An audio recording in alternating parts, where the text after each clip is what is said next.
Welcome, Mary. Thank you for joining. Hi, thank you for having me. My name is Alex, and this is Decoded, the podcast where we talk about tech, e-commerce, and all things around commerce. And we talk to different people to decode how they make it work. And today we talk with Mary Furtas, who is founder of Cultnaked. So, Mary, tell us a little bit about yourself, but also about the brand, and we can go from there. Okay, so my name is Mary Furtas. I am from Lviv in Ukraine, and I have always been into fashion. So since I was really young, at 16, I started my fashion photography career, and by 21, I was already doing Vogue and Harper's Bazaar and Officiel. And after some time, I just realized I have a stronger entrepreneurial side than a photography, like just artist side. Mm, And I have decided to launch my own brand that was meant to be digitally first, digitally native, mm. a D2C venture, which was supposed to be like a little side hustle that turned into a full-on working normal business. I think still Right. in a category of like small to middle, medium Yeah. size.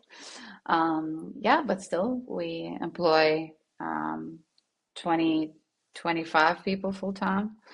And there's a lot of things around it. We dress celebrities around the world. We dress many, many, many clients around the world. We work with the coolest uh, B2B partners. So I'm really proud of what we do, and that's about it. The influence, and you mentioned like the team of 25 people in the context of Zara, for example, which is also the fashion brand, is nothing Hmm. like Yeah, 25 people. But I feel like the impact on the fashion world that you bring is disproportional to the physical size of your brand. And I yeah. wanted to kind of decode that part specifically. How do you, what kind of, how do you think you make that? And what kind of, what is in your brand and in your kind of in the idea of the brand that allows you with such small team and such small physical size bring so much impact on the world and on fashion, on lifestyle, on the culture of the world. Yeah, of course, comparing Cultnaked to Zara is a bit of like we have a completely different market penetration, I would say. Of course, Zara being way bigger, way more affordable, way older as well. The huge unicorn, let's say, in fashion business in general, and a competitor to most of the fashion brands, including luxury sector as well, even though it's a fast fashion label that's Mm, just done really well. Um, yeah, so Cult Naked does have a um, pretty unique product, pretty unique values, pretty unique vibe that mm, I would not say that many brands do have it because operating with the design that we do, with the idea that we push, is basically it's quite risky, right. um, and not everybody is ready to play with such things as sex appeal, and if even if they do, um, the there's like it's always too either too provocative Yeah, it's very or risky as well. It's very in a thin line yeah, between it's like, like usually men do clothes, you know, men do fashion labels, men yeah, own fashion labels. And I just feel like a lot of things that are sexy are more closer to vulgar, and Cult Naked is yeah, not that. It's very much about fit and about the comfort of the person, and that's why she feels sexy or right. attractive, yada yada. It's not so much about just bearing skin. It's a lot of styling. I come from fashion as an editorial fashion. I come Mm, from fashion as in styling. I know pretty much all I would say all fashion history. Like I was obsessed with it since I was a kid, and I just try to do things as tasteful as I can with the resources that I have. Right. And yeah, basically, our product is just better than many things on the market. Right. Um, and the fact that our clients who can afford buying the most expensive things, more expensive things, are still choosing Cultnaked often, and clients who buy all kinds of different stuff still choose Cultnaked. Like we're like and merging two worlds in this. So it says something about the brand, right? And the returning Yeah. customer also says a lot about the brand. It's the quality, the fit, the the marketing. It's all in. But Yeah. yeah, imagine penetrating like Zara. That would be interesting. But I just think that also like maybe this is a too long answer. Sorry. Um, No, that's go on. I just think that like being such a huge brand, I'm not sure if I have the ambition to be like everywhere.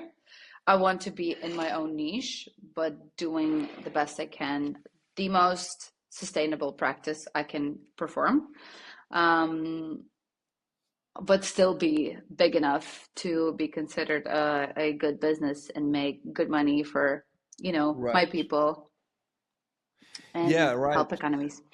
And my example of Zara was probably not the best. I also like thought about Jackie Muse when I thought about Cult Naked. But I think the example is not compare two brands, but compare the impact they have on the fashion world as compared to their size. I think like Yeah. I Yeah, well, think that I think it's a good comparison in terms of like for fashion industry outsiders, like they know, these brands. Like for example, right. if I Yeah. do like some kind of comparison or market research for competition, I would pick other brands. But of course, Zara is uh, so for most of the mid-size fashion labels with a certain price point, I think Zara is a huge competitor. Zara is a huge competitor to everybody. But Shein is the bigger threat to Zara and everybody also. Yeah. So it's like there's always a bigger shark, let's say.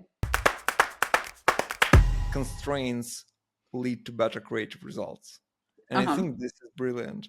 And I wonder how much do you attribute to the impact and the success of the brand to the constraints you had when starting Mm-hmm. out, and what kind of philosophy and business model you have to build from the start, because you know that you don't have the resources of, let's say, Unlimited Zara when they finances, spin yeah. up new uh, high fashion like branch, right? They have unlimited resources essentially. Like think of Yeah. Apple. Like if they want to do something, like it's money is not an objective, right? Yeah. But for Yeah, right. you, not only money but resources in general. For Yeah. you, I guess it is. But can you kind of elaborate on that a little bit? 100%. This is like, so building a brand from scratch without like outside investment is a lot of, it's like playing the game without the cheat codes at all.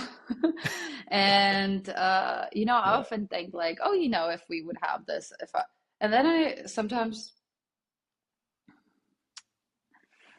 yeah, what's the point? The point is to go. I feel like for me personally, not that I want to be God's favorite warrior again this year. Of like it's so much learning and so fun Yeah. that I wouldn't.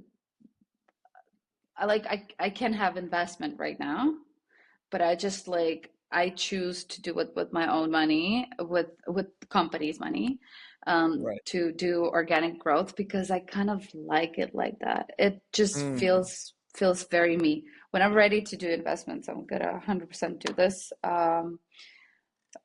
But you're right, the constraints, like you're not throwing everything away and then just you know yeah. be like, oh, You are great very result. deliberate about the Yeah, priorities. Like, very, very, very deliberate about the priorities, and I kind of like I like it that way as well because yeah. like I get to work with amazing people, and th- we are kind of like this moment of achieving the result that we really strive to for not and not breaking a bank for everybody. It's such a moment of joy. So yeah, I think it's kind of cool in a way. It's cool in a way because like if Mm, you have everything, what is the point of like right. doing anything? Yeah, yeah, I exactly. think it's Like, human nature. Stay hungry, right? yeah, and I totally agree with you. Like the vibe of doing like something with limited resources is very appealing to me because I also started my journey as an indie Yeah, business, right? And yeah. kind of, for example, when choosing like third parties to work with, Hmm. you should you have unlimited resources, I would Hmm. probably go for the first contractor that I find, but I Hmm. don't. And I'm looking for best performance Yeah, for the resources I have, for the yeah. resources I invest, and that leads to much better results. If you think so. But also we sound like the wives of poor husbands who are just really nice. Like, oh, I just it's happiness is not in the money. Yeah, it is. So, Yeah, no, it totally is like, basically, because for me, I just don't know any other way. So I would say, yeah, this is awesome, but I'm happy with how my way lays down for me. I like it. I'm not complaining. But of course, if I would like, you know, have bigger resource, I would do bigger things. It's great as well. It's great mm, both ways. So yeah, no, let's, no, yeah, totally. But I don't want to jinx it. I don't want to be like, oh, no money is great. No, I'm not ready to do it like that forever. I also wanted to ask you about like the cultural relevance, how it helps your business like grow and kind of be in the culture because you are in the culture. Celebrities are wearing your clothes, and Mm-hmm. I wonder what makes them do so. Is that Mm-hmm. like purely PR? You reach out to them and you make them do that, I don't think so. You pay them a lot of Mm-hmm. money? I don't think so. So, what is about your brand and your brand's identity that makes them wear your brand? Okay. And I guess, like, I saw a couple of stories. I don't even think, like, you know about that all the time. Sometimes they just wear stuff and you know that post factum. So, Yeah. something is Most of, there. well, almost always. First, we never paid anybody to wear Gold Naked. Not even once. Not one person. Right. Um, And that's very interesting. Like, this is not yeah. how people usually do stuff. It's yeah, I know. I heard. It's about the quality of the brand, the fit of the brand that celebrities really love. Not just celebrities, all people who wear Cold Naked. And I have not tried to be culturally relevant ever. I'm just being me.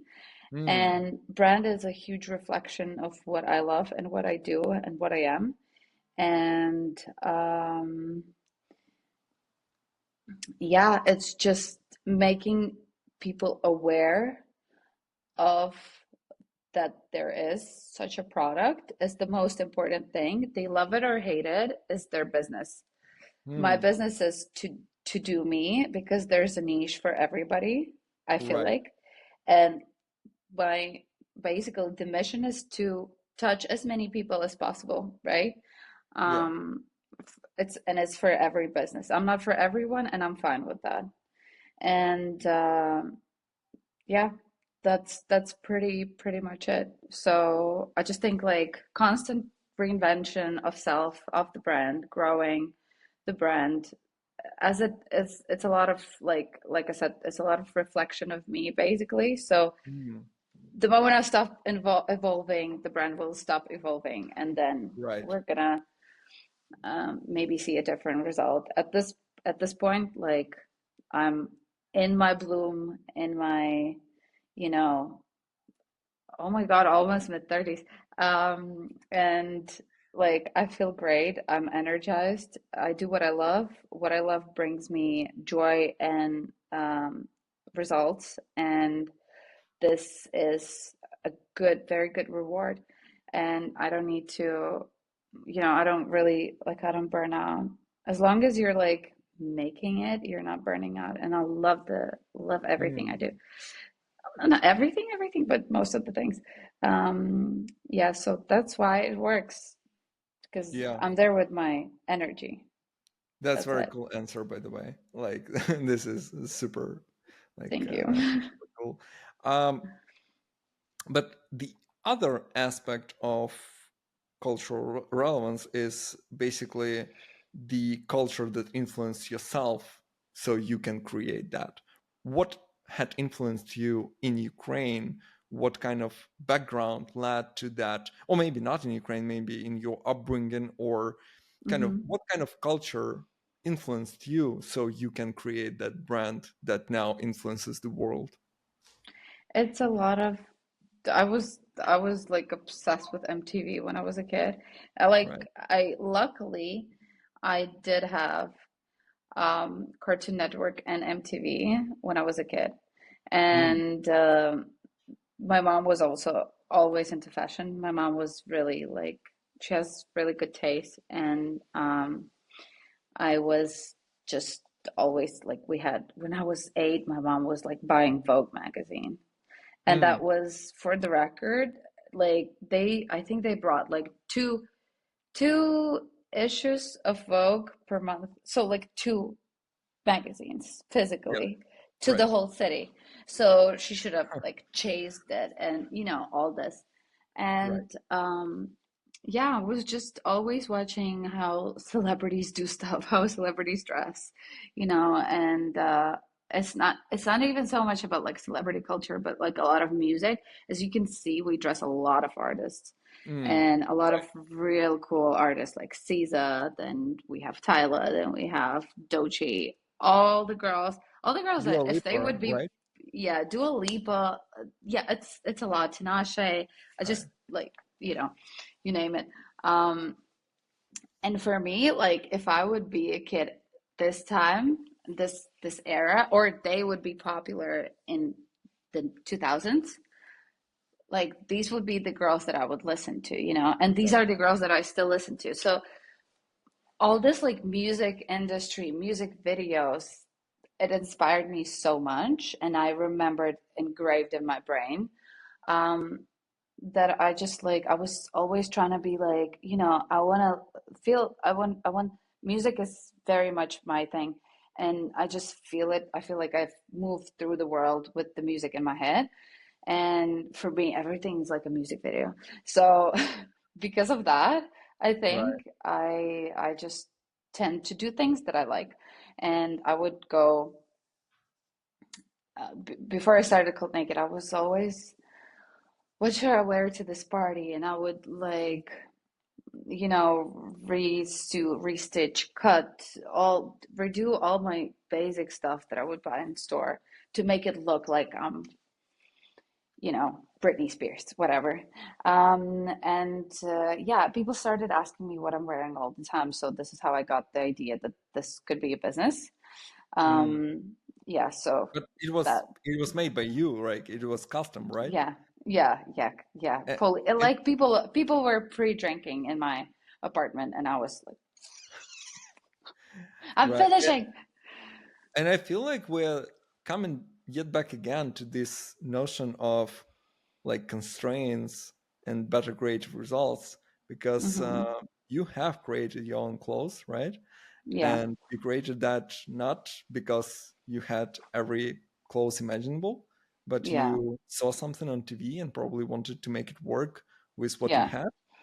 yeah. And that led to very important and beautiful things down the line. And I feel like this is super cool. Exactly. If I would have a lot of money, I would just like. But also, the problem was I was already working with many brands. I saw a lot of things as a fashion photographer. And I would go to the photo Mm, shoots and I would wear all this, like try out all the stuff and like sample sizes. And my bum was always like S to M or M to L sometimes. and my waist would be thinner. And I would always have a problem fitting into a sample size, and Mm. always had, even if the sample size was my size, I would always have the problem with the fit, even though it would be like Saint Laurent or, if it's like, it's just made very for more general audiences, let's say. And I was always frustrated about this, and I would like redo things. Mm. I got a vintage Dior dress, and then I was like, this doesn't fit. So, it's a lot of this. Yeah. A lot of Yeah, a lot of this. So it's not even, yeah, it's restrained, but in a different way. It's not just the money. but also Also the money. playfulness, I think, is very Yeah. important part of Yeah. that. Yeah. I would just be like, those are just things, but I can make it my own things. That's it. Mm. That's super cool attitude to have. In life in general, like those are things, but I can make my own things. Any final thoughts that you wanted to kind of say to the audience? What would you kind of advise people who want to build successful businesses, but also like have influence on the culture like you have? I would just say be rock and roll, have fun with Right. it. Don't don't over, I hate when people are complaining so much. Nowadays it's like everywhere. You hear people are just complaining. Oh, the weather's shit. Oh, oh, we're this. I'm so tired. Fashion Week is like a whole bunch of people telling everybody they're tired. And I'm I like, feel like yeah, this. but the privilege of like just doing the fun stuff that doesn't Right. really pay that much, but you're doing what you like, and one of the like the most amazing cities in the world and stuff, and you're, with your friends trying to make it. Isn't this amazing? Right. Yeah, yeah, right. And like I would just a thought about like appreciation of, not just say appreciate the process is like lame, but appreciation of what you have is so Right. important.